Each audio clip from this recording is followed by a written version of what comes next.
Welcome to the Beat, everyone. I'm Ari Melber. We're covering this presentation today on Capitol Hill by survivors of Jeffrey Epstein's abuse, his indicted crimes.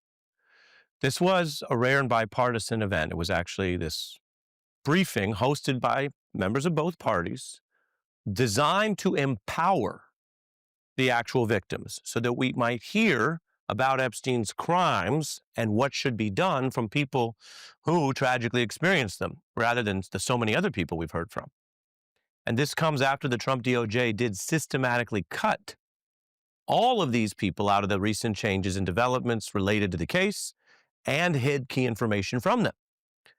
And so right off top, I want to tell you that makes today an unusual shift in this long-running story, where so often the spotlight has been on the pundits and the podcasters and the politicos and some conspiracy theorists talking on and on and on about the Epstein case, about the victims, about their supposed concern, even as, and you see our very deliberate contrast here on the screen, even as the Trump administration cuts these same people out instead of including them and hearing them and their view, the victim's view of what should be done in the quest for supposed transparency and justice. And I can tell you today, several are clear they oppose the Trump DOJ's secrecy and lenience, especially for Epstein co-conspirator Maxwell. Some also recounting their own experiences in public here for the first time. I was only 14 years old when I met Jeffrey. A friend of mine in the neighborhood told me that I could make $300 to give an older guy a massage. It went from a dream job to the worst nightmare. Epstein flew me to his private island. He listened to my dreams, promised to help, but his promises came with a catch. The abuse began. He told me to keep it secret. It was you who sent me off to the home of a monster, knowing what was waiting for me. Ghislaine Maxwell, you are the system. Who I saw and what I experienced there was a glimpse into a very dark and disturbing world. I have never been more scared in my life than I was that first time that he hurt me. I remember crying the entire way home, thinking about how I couldn't ever tell anyone about what actually happened in that house. After meeting Jeffrey Epstein and Ghislaine Maxwell, it felt like someone shut off the lights to my soul. He gave me an ultimatum. Either you come here and massage me when I call you, or you bring me friends of yours to massage. I felt I had no choice. If I disobeyed him, I knew something bad would happen. It is clear that many were aware of his interest in girls and very young women and chose to look the other way because it benefited them to do so. The days of sweeping this under the rug are over. We, the survivors, say no more. Sweeping it under the rug, looking the other way, as one put it, that goes back a long way. Remember that even the first probe finally launched into Epstein, as you see there on the left where we say probe starts, that was short-circuited by a Republican prosecutor's secret deal in Florida, hidden from the same victims who are still speaking out, trying to be included and get justice today.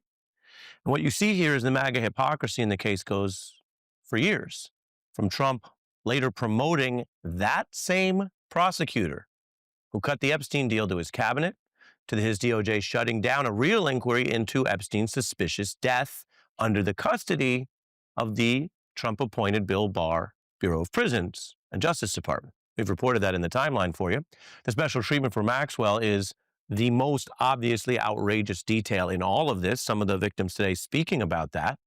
And many Republicans have mostly responded to this by pretending to take action in the case. That includes last night's congressional document dump, which was seeking headlines about transparency, but reflected mostly old recycled material. About 97% had already been released, according to House Democrats.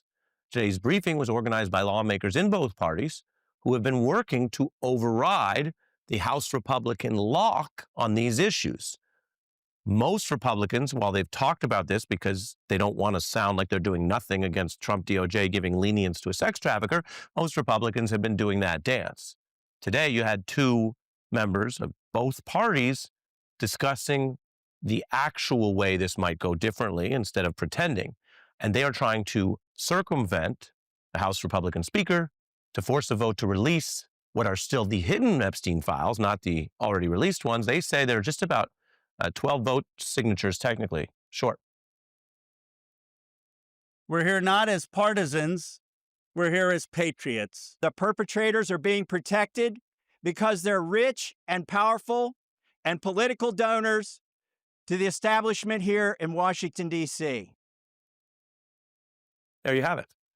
Now, you can filter through the politics and the strange road of all this and make your own mind up about what you hear there from those two lawmakers who organized this, but clearly it's effective. Clearly there's a lot of work and coordination that went into bring these people together to give them the platform. And remember, in an era where we have all of this content and propaganda, conspiracy theories, we have a president who often seems like he's most interested in being the chief content officer of the country. They have also already done something today by platforming the voices of those people and contrasting that to what I've shown you tonight and other nights of how the government and the Trump administration has done this.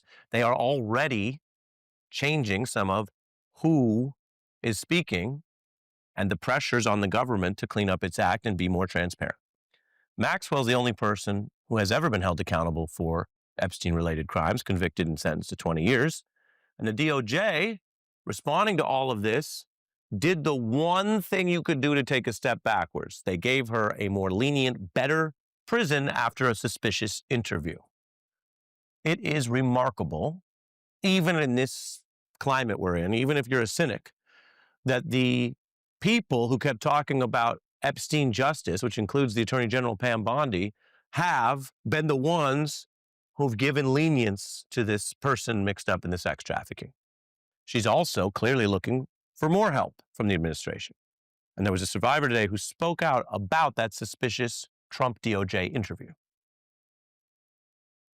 Her voice was elevated way before our voices were elevated here today.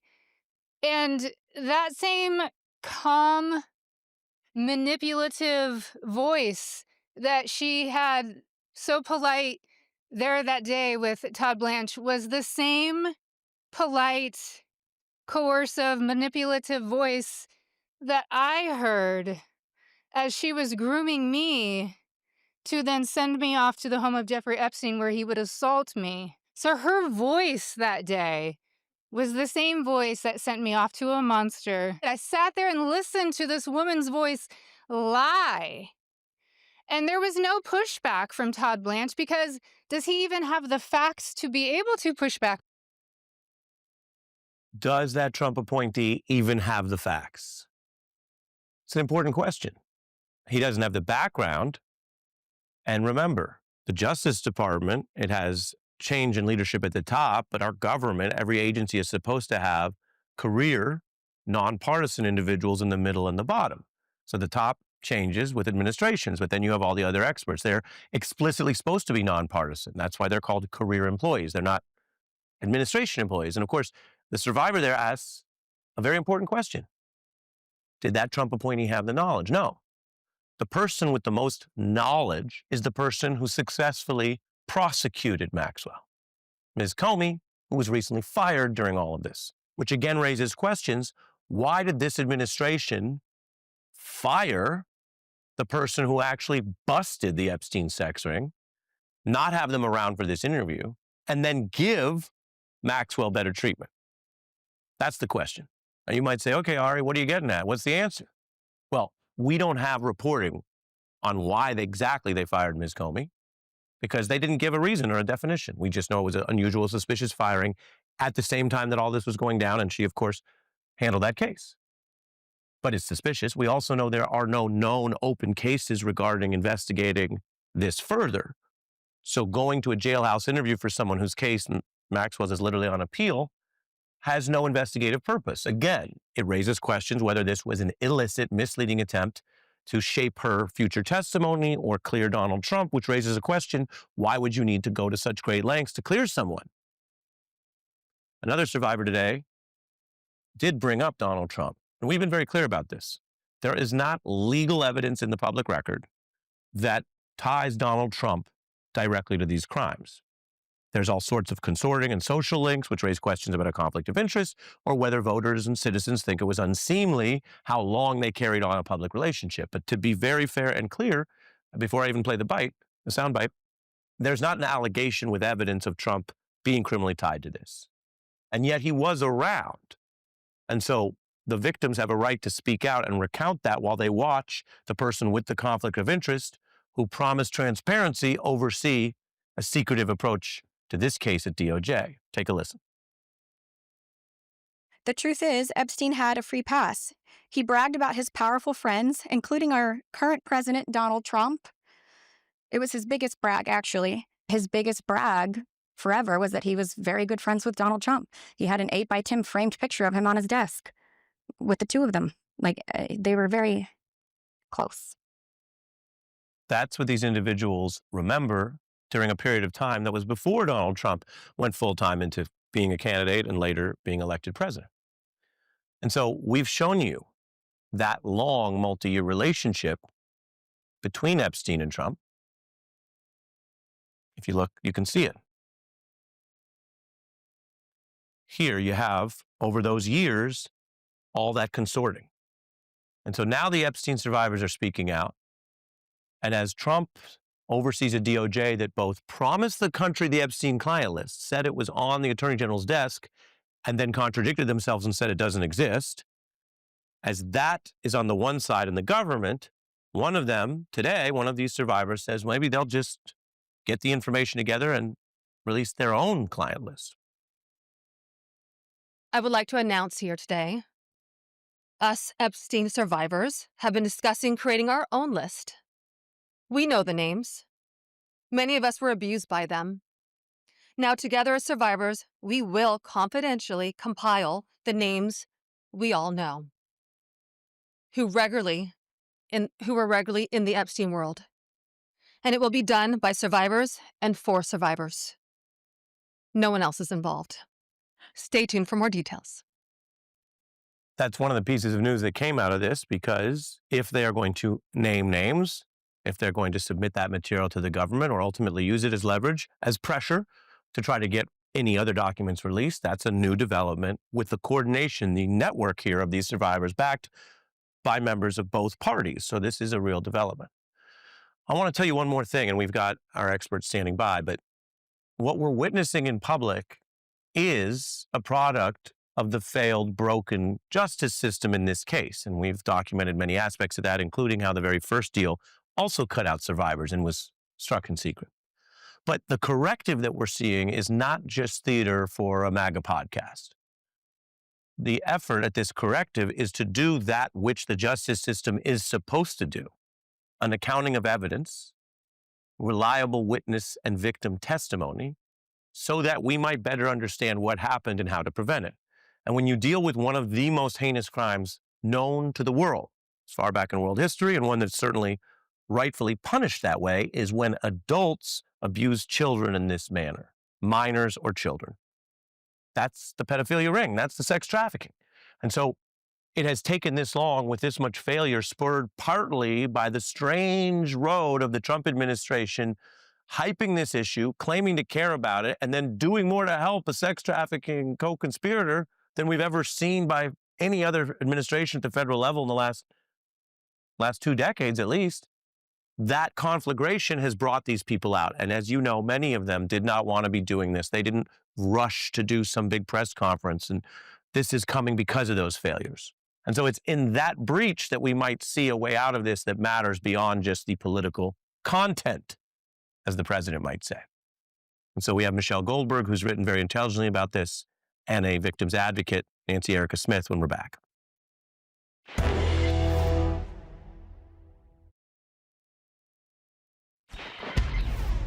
We are tired. However, we are not going away.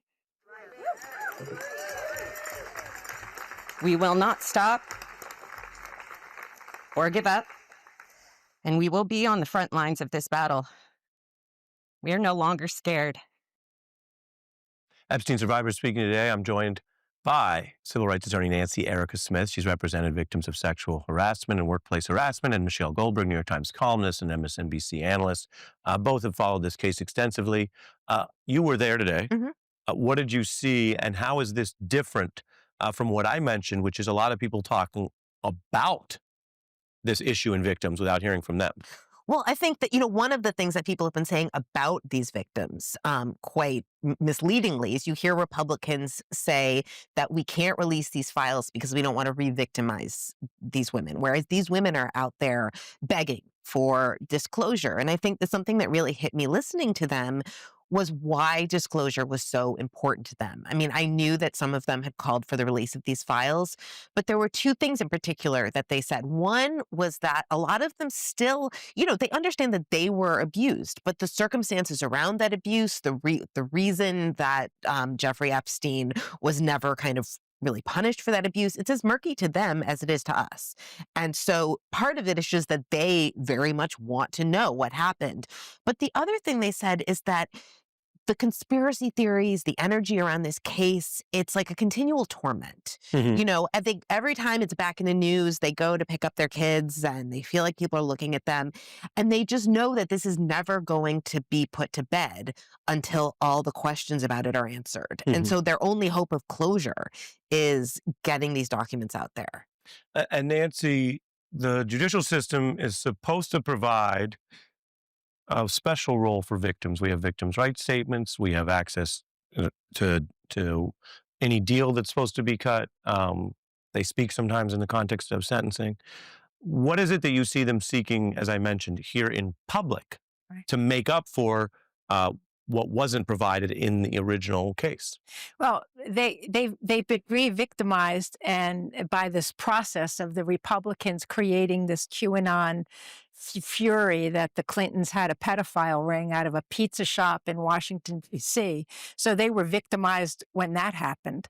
But they've been re-victimized by the lying and the covering up, and the original prosecutor, as you pointed out, Acosta, being in the Trump cabinet. The judicial system seemed to have worked for them briefly when we saw Epstein go to prison and Maxwell get 20 years and be convicted.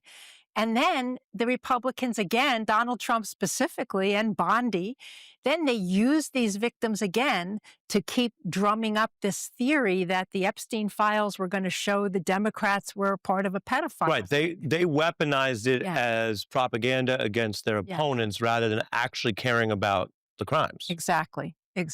And so they've used these women. I was very struck by the fear that the women expressed. This is so brave. Most of my clients who have been abused in this way have post-traumatic stress disorder, PTSD, and reliving it really triggers PTSD. And they are forced to relive it, so at least they're trying to take control of it for themselves. And that's so brave, but they expressed their fear. One woman said she's been followed, and I know this about other victims that wanted to come forward. It's scary for them, and they're so brave, but they want to own it now since it's out there anyway. That's what I agree with Michelle. Yeah, I mean, and again, I think that just there's something so cynical, so deeply cynical about the way that this administration, on the one hand, weaponized this story to get elected. And then not only, what they've done is worse than nothing, right? Doing nothing would be bad enough, but to actually then kind of show leniency to Maxwell, their abuser, you heard on this tape that they spoke again and again about just how gutting it was to see that. And the other thing that struck me is that, I think when we hear Trump say this is a Democrat hoax, a lot of us assume, or at least I assume, that he was kind of talking about the idea that there are files, or maybe that he's in the files, that that's the hoax. But what they hear him saying, or at least some of them, is that you're lying, that none of this happened. And so, again, they feel like, this kind of immensely powerful person is denying. And, all victims struggle to be believed. But to have the president of the United States say it's a hoax and to understand it that way it seems like it has been really agonizing to elect. Well, I think that's an important point you raise, especially because the normalization of Trump's failures is lowering the bar. But the president does oversee the DOJ, and all federal enforcement. He claims to care about crime. These are terrible crimes, some of them now convicted, and the defendant, of course, died in prison. So what you're describing is exactly right. It's a problem when the head of the government is diminishing this, or as I said, that they fired the prosecutor who won this case, which in a normal DOJ is a good thing. You went after a rich, powerful person, you went after their aides, and you won the case. So I want to play, since you bring it up, what we now have, which is the interplay of what Trump has said, and this was one of the victims, Ms. Robson, rebutting it today. This is a Democrat hoax that never ends. It's really a Democrat hoax because they're trying to get people to talk about something that's totally irrelevant to the success that we've had as a nation since I've been president. Mr. President Donald J. Trump, I am a registered Republican, not that that matters because this is not political. However, I cordially invite you to the Capitol to meet me in person so you can understand this is not a hoax. We are real human beings. This is real trauma. I'm struck by the cruelty of him. The cruelty. A normal president would have had some empathy after those women spoke out about their child abuse. And a normal DOJ would have said, don't be afraid. We're going to keep you safe. You're safe speaking out in the United States of America. But they are correct. They're not. His personal lawyer interviewed Maxwell. It's a corrupt DOJ and it's a corrupt administration, and these women are not safe and they're not going to protect them. So their bravery really strikes me, and banding together, I think, with their attorneys is going to keep them safer. The press is going to keep them safer. Speaking out is actually making them safer, I think. The other thing that struck me was I think you heard that they said they're going to make this list themselves, and at one point, actually, Marjorie Taylor Greene, who was there, one of the few Republicans who decided to show up when Donald Trump clearly doesn't want Republicans doing this, said that she would read the list of names in the House of Representatives because they, don't want to release these names because of possible retaliation. And again, I think that, you don't want just kind of lists thrown around willy-nilly. This is, in some ways, this kind of goes back to the Me Too movement. I mean, a lot of people criticized women during the Me Too movement for publicizing these unvetted lists. And there were injustices to the men on those lists, without a doubt. But those lists happen when the justice system fails. Right. I mean, I think the injustice clearly weighs on the side of the many, many victims, like these victims, coming forward at 14, 15, and 16 and ignored by our law enforcement, ignored. And then the Palm Beach County attorney admits that Acosta gave Epstein the deal of the century. The few men who may have been harmed by the Me Too lists are clearly outweighed by the victims, the women and the children who are abused in this country, and law enforcement does nothing for them like this case. Well, and part of what you're both saying goes full circle to the whole problem. That if you say to people, well, play by the rules and let's investigate it, and then there'll be a fair process, and there isn't, then what is their recourse? And then you add to that the way they have been mistreated and at times attacked by the sitting president. Then yes, then you get other attempts at recourse. So that's why what we saw today, even though I think some people look with some skepticism at the whole way this thing has gone, what we saw was a unified attempt, nominally bipartisan, to actually get the justice that the Trump DOJ has failed. And that made it a different kind of day. So Nancy and Michelle, thanks to both of you. Thank you. Coming up, the string of court losses that Trump faces as he returns to Washington in the fall, and a stinging new defeat we'll tell you about. The chair of the DNC joins me tonight. A lot cooking. And before we move off this story, we turn to a lawmaker, a Democrat, who actually met with these survivors as we follow the substance of this case. That's next.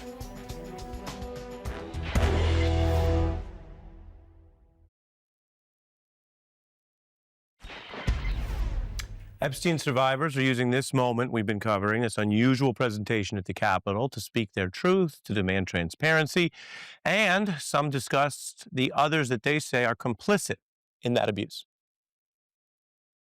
Systems require support. There are others that are complicit, that have caused harm, have enjoyed impunity, and dodged accountability. We are demanding accountability. Know this: justice and accountability are not favors from the powerful. Yes.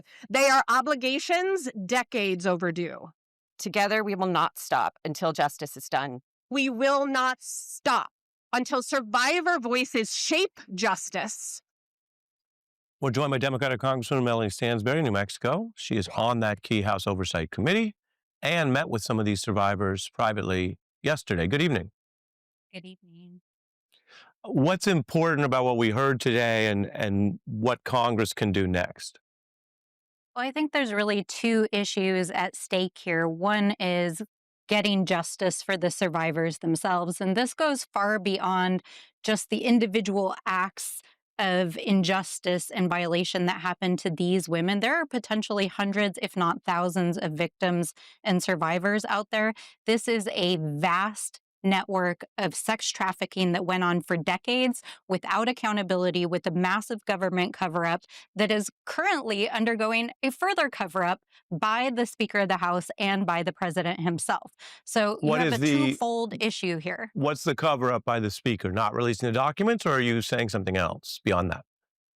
Well, it's very clear that the White House does not want the full unredacted record released to the public. We, as Democrats, subpoenaed the full unredacted records of the Epstein files from the Department of Justice, and they released 33,000 pages of previously released documents to us in a document dump that they put online yesterday. However, this does not include FBI files, CIA investigations. It doesn't include bank records. It doesn't include the names of individuals who were investigated as part of the FBI's investigation into the sex trafficking rings. It doesn't name the names of perpetrators. So it's clear that they are continuing to shield powerful people. And I'll just say this, it's very clear it goes all the way to the top.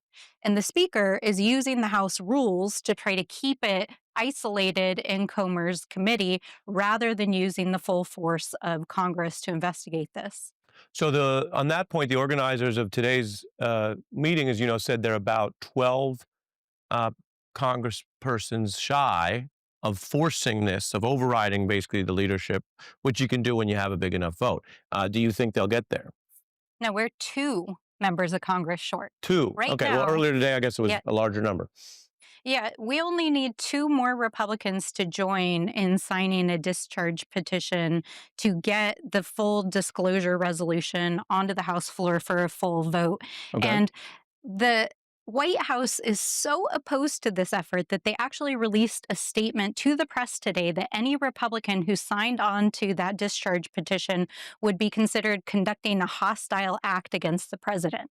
So the president of the United States is actually threatening his own members of Congress if they sign on to a petition to release the files. Which also, I mean, to your point, would seem to give away the lie that the White House wants the information out. They made a big point, for example, of releasing the video that's not really the right video, but a video of the night of Epstein's death in prison, and saying they wanted the grand jury materials released. They went to court on that. So you're saying if they're now pushing against the release of all the other documents through Congress, then those other measures were what? For show? Listen, we already know that there is validated reporting out there that Pam Bondi briefed the president months ago and told him that his name appears multiple times in these files.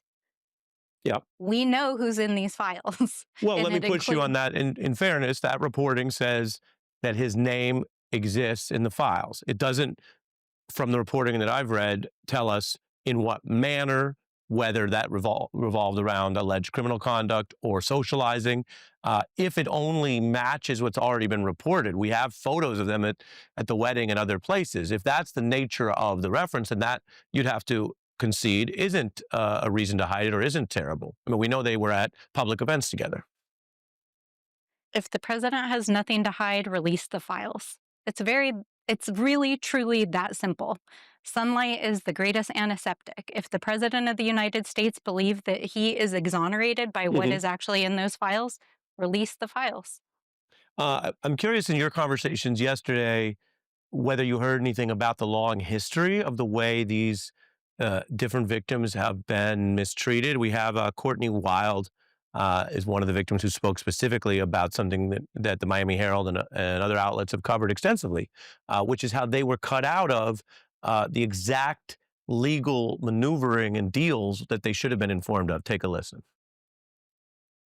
I had to sue the United States just to learn that my abuser was given immunity. We had to win the 11th Circuit Court appeals to force the government to turn over thousands of pages of emails between Jeffrey Epstein and the government. Those emails provided the proof that the government worked very hard with Jeffrey Epstein to violate our rights. Did that come up in your meetings? How do you fix that? And what does that reveal about what were at the time Republican appointed prosecutors apparently worrying more about secrecy and immunizing accused sex traffickers than dealing with the many victims and a lot of credible evidence of what happened? Yeah, I mean, it's very clear that there is a vast miscarriage of justice and cover-up that's been going on for decades. But I just want to share one story that got shared by the victims yesterday, which is that during the time after Jeffrey Epstein was sentenced and under work release with an ankle bracelet on, he was still victimizing and raping young women who were brought to a place of business where he was on work release. That cannot happen without the collusion of a vast network of individuals, not only people who worked for him, but the people who were supposed to be supervising him under the justice system. Those stories have never been heard publicly before, and it's clear because the FBI investigated this that the files regarding that matter have not been released to the public. So there is a lot of information and other stories that have never even been investigated. There are likely hundreds of survivors out there who still haven't even come forward and told their stories yet. Congressman Stansbury, who, as we mentioned, met with some of these victims yesterday, has been working on this. Tough but important topic. I appreciate you joining us. Thank you. Absolutely. We have the DNC chair, Ken Martin, coming up, and this new court loss for Trump when we come back.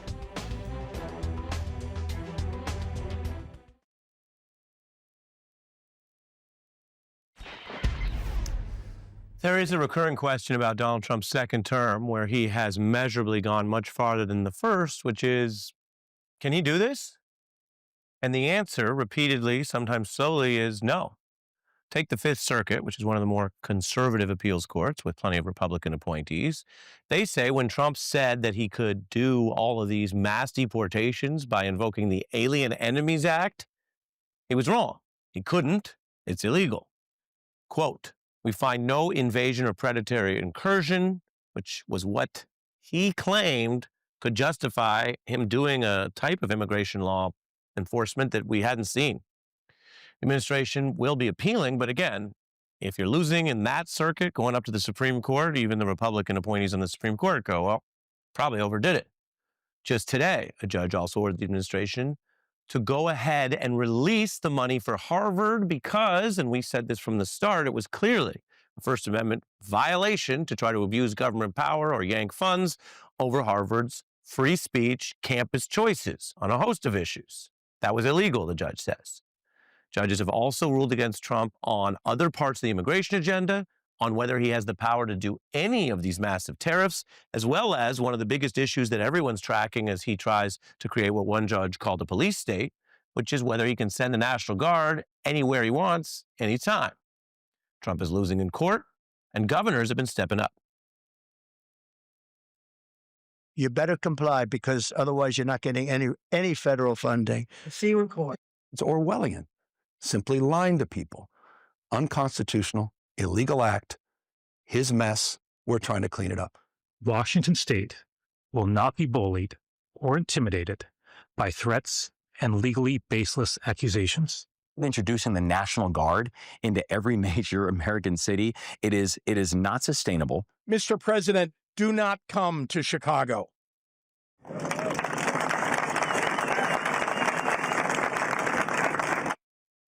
The old saying is, this is what democracy looks like. But right now in Trump's America, this is what federalism looks like, which may sound a little wonky or legal or nerdy, but it means that we are still, remember, a federalism-based country. We have the federal government do certain things, some things, and then the states do the rest. If you want to check the Constitution, the 10th Amendment says exactly that. And for decades, it was often traditional conservatives who said, if anything, the feds should do less, the states should do more. Now we have a Republican president saying the opposite, getting smacked down left and right in court. And the Democrats, while still flat on their backs in the polling, to be clear, some of their governors seem to be finding their groove. Is this party going to get its groove back? We asked DNC Chair Ken Martin tonight, my special guest, next.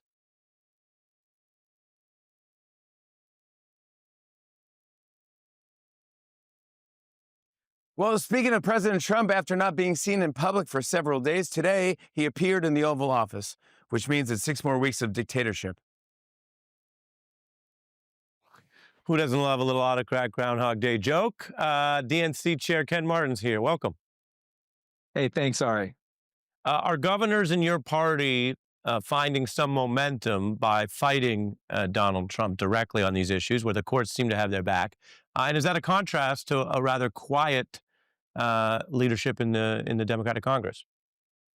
Well, what I would say is, Democratic governors are following the lead of our Democratic attorney generals and mayors and other elected officials throughout the country who are using the power that they have, the levers of power that they have to actually fight back. And I would say members of Congress are doing the same thing, right? It's not true that we don't have power. I think members of Congress realize while they don't have a lot of power in Congress right now, they do have the power of their voices and their platforms to actually speak out and push back. And they've been doing that. Frankly, while Republicans completely refused to do their job during this recess, what were Democratic members of Congress doing? They were meeting with their constituents. They were doing town halls. They were actually listening to people about their concerns about what's happening in this country. The Republicans left early under the guise that they were going to go back home on the recess and meet with their constituents, and they didn't do any of that. They canceled their town halls once again. You know who did the job for them? The DNC did, and the Democrats in Congress did. If the Republicans aren't going to listen to their constituents, we will. And so, look, I think every Democrat is doing the job they need to right now. I'm proud of our governors, but I'm proud of every Democrat in elected office right now using the levers of power that they have to actually fight back. One of the big new voices is Zoran Mamdani, who beat a longtime Democrat Cuomo. So he's a nominee. You're the party chair. You support, I think, work with all the nominees. And yet today we're seeing reports Trump aides want to help stop him by getting potentially Mayor Adams out of that race. At the same time, the Trump administration has been investigating Cuomo, who would be the beneficiary of that move. And other Republicans say, well, maybe it would be good if Mamdani won because they argue that he would be a foil, a socialist in the party at a prominent position. How do you respond to all of that, including the potential interference or interaction of Trump in that New York race? Well, it doesn't surprise me right now. This guy is a clown, right? He can't run his government. He's failing as a president right now. And now he's trying to actually, influence this mayoral race in New York City. He's got a lot bigger challenges he should be focused on than what happens in New York City. Look, we, decided, I've always believed that you win through addition, not through subtraction, that for our party, while we're a big tent, my job is to support whoever the Democratic primary voters choose. And they've chosen Mamdani, and that's who our party is supporting in this upcoming race. At the end of the day, though, the fact that Donald Trump is so worried about what's happening in New York City, he should be worried about what's happening in this country right now, not trying to influence the upcoming mayoral race. So you're against President Trump and his sort of rumored considered activity there. It was his aides in a report there. Your party leader in the Senate, Schumer, and others have not been super supportive of Mamdani. What do you think that reflects? And is there a division there within the party? Again, I can only speak for myself and what we're doing at the DNC, which is we're focused on winning up and down the ballot throughout this country, which is why we've had a lot of success so far this year, Ari. Think about this. Since Donald Trump was inaugurated, there's been 42 elections on the ballot. Democrats have overperformed in all 42 of those elections, and we're winning races up and down the ballot, including just last week in Iowa. In that all right, let's get into that because I wanted to ask you about that. Yes, you have positive signs for your party in some of those races. But no, you don't have, as a party that you're leading, very strong approval. As you must know, it's crashed to the lowest approval in decades, net negative 32 in one of the polls. You could argue the poll, but that far net negative is bad. Can you speak to any single thing you're changing or doing differently, say, from the last few years? If you say, oh, that was the end of the Biden era, what do you think the party is or should do differently? Or are you in denial about those numbers? We're already doing it, Ari, which is why we've seen success in the up and down the ballot and throughout this country. Let me just say that, at the end of the day, we've got work to do, and we're working on that. But you know this better than I do, Ari. Midterm elections are not a referendum on the party out of power. They are a referendum. No, and you might do good in the elections, but again, we talk to different people, and sometimes we get, high on their own supply. You're aware you have an approval problem, yes? Well, sure, right, and we're working on that. But I will tell you, it certainly doesn't. It's not a big enough problem that it's costing us elections. We're winning elections across the country right now, and so the reality is this upcoming election in 25 and in 26 is going to be a referendum on Donald Trump and the failed policies of the Republican Party, and we're going to make sure that that's the case. We're doing a lot of things different than the last DNC and the DNC before that, and as a result, we're winning. And I will just tell you this, Ari. Look, no one should bet against the Democratic Party. We're doing the work we need to roll up our sleeves and organize throughout this country. The proof is in the numbers. The proof is in the work that we've done already. Well, it we've cuts done both 150 ways. town halls. Hey, listen. Betting against the Democrats last November, you would have made money. And if you have a problem, as everyone knows, you have to face it, not deny it, right? Yes, and that's what we've been doing. That's why I ran for the job, and that's the work we're doing to turn this ship around. We've made a lot of changes at the Democratic Party. I'm proud of what we're doing right now to compete up and down the ballot. We've raised a record amount of money in the 7 months that I've been here. We're making deep investments in races throughout the country, not just focused on building federal power, but winning at the local levels, winning in the states. We're making the deepest investments ever in our state parties to build out the type of infrastructure that will help us win again. And so, look, Ari, again, the proof will be in the pudding, and the pudding already shows that we've made great progress just in the last 6 months. I hear you alone. on that, and I do like pudding. Just bringing up a dessert, is always a good way to wrap. I'm out of time, end of the hour. DNC Chair Martin, I hope you come back. Thank you, sir. We'll be right back. Come back anytime, Ari. Thank you. That's our time.